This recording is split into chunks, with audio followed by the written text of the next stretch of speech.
Je viens d'envoyer à monsieur le directeur du journal des débats ma dûment et durement motivée démission d'acheteur au numéro.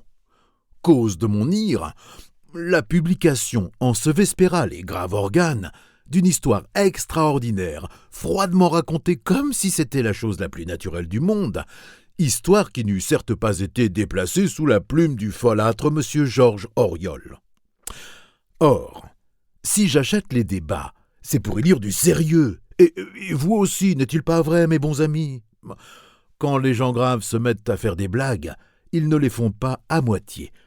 Oyez plutôt. Je copie presque textuellement. Monsieur Henrik Dahl de Talensund, de Norvège, naturaliste distingué et fervent darwiniste, voulut suivre dans toutes ses phases l'évolution d'un être animé. À cet effet, il se procura un hareng pêché tout vif au fjord voisin.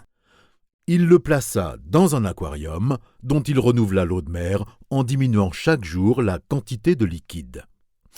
D'abord, un peu gêné, notre hareng se montra philosophe et, ne pouvant plus se livrer à ses nautiques ébats, s'habitua peu à peu à vivre en amphibie, tantôt dans l'air, tantôt dans l'eau. Monsieur Dahl poursuivit l'expérience. Il vida l'aquarium.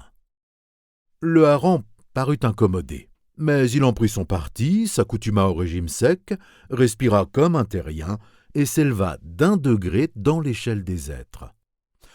Pour le récompenser, M. Dahl le tira du bocal inutile, le posa sur le sol et lui apprit à vivre ainsi que le comportait sa nouvelle dignité. La bête était intelligente, affectueuse, souple. Elle fit tout ce qu'on voulut. Elle s'accommoda de nourritures inusitées chez les poissons, mangea dans la main de ses hôtes et s'éprit pour son maître d'une amitié si vive qu'elle témoignait un chagrin véritable quand celui-ci la quittait pour se rendre à ses occupations. Sic. Alors, M. Dahl jugea le moment venu de franchir la seconde étape. Il instruisit le docile animal à ramper comme le font les serpents. Après quelques mois d'entraînement, le brave hareng se mouvait avec agilité. Le naturaliste l'emmenait dans ses promenades et s'en faisait suivre comme d'un caniche.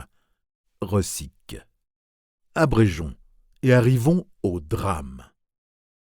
Un jour que M. Henrik Dahl et son hareng fidèle se promenaient dans le quartier du port, voilà qu'ils s'engagèrent sur un pont fait de planches disjointes.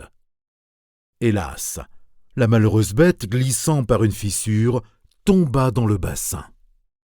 Et le journal des débats ajoute froidement « Il y a tout lieu de croire que, déshabitué de l'eau, le hareng s'est noyé. »